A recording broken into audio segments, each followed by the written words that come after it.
માંગરોળના ઘેડ પંથકના ગામોમાં લોકોની હાલાકી જાણવા માટે ગુજરાત ન્યૂઝની ટીમ પહોંચી હતી। માંગરોળ તાલુકાના સામરડા ગામે જ્યાં ખેડૂતો તેમજ લોકોના ઘરોમાં પાણી ઘૂસી જતા લોકોને ભારે હાલાકી વેઠવી પડી છે, જ્યારે હજુ પણ ઘેડ પંથકના ગામોમાં 18મી સદીમાં લોકો જીવી રહ્યા છે।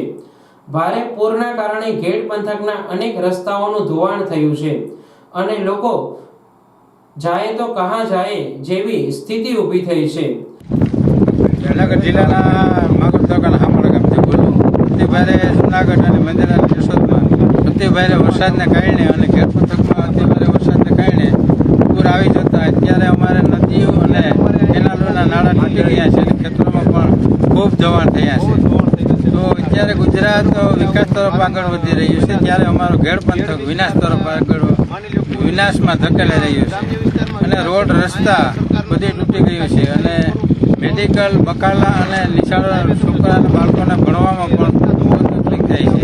તો કેન્દ્રમાં અમારા સાંસદ સભ્ય શ્રી મનસુખભાઈ માંડવીયા મિનિસ્ટર થઈને બેઠા હોય તો ઘેડનું એક ધ્યાન દોરે એવી અમારે નમ્ર અમારે જે અમીપુરા સિંચાઈનો ડેમ આવેલ છે એ ડેમના બારા બંધ કરવાના કારણેથી અને બગસરા છે, શર્મા છે, શામળા છે, ઘોડાદર છે, ભાસોડ છે, આ 6 થી 7 ગામડામાં સંપૂર્ણ પાણી ફરી વળેલ છે।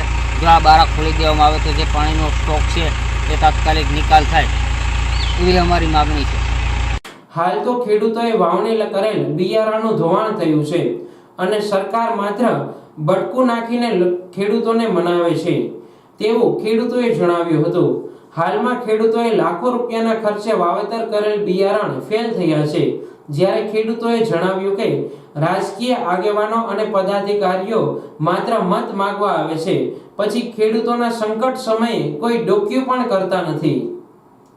ઉપરવાસના વરસાદ ભારે વરસાદને કારણે અમારે ઓજત નદીના પાણી ઘેડ વિસ્તારમાં અને ઘેડ વિસ્તારમાં પણ વરસાદ એની હિસાબે અમારે અહીં નદી નાળાના પાળા તૂટી જાય, કેમ કે અહીંયા આ વસ્તુ કાસા છે।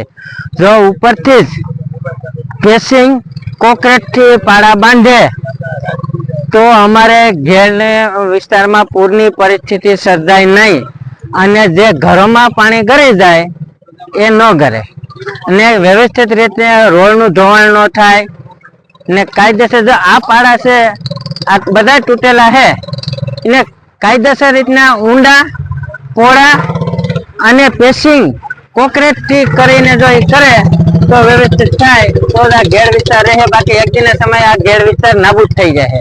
કેમ કે ઘેડ વિસ્તારમાં રહેવા વાળું કોઈ નહીં હોય, આખા દરિયામાં જ વહી જાય।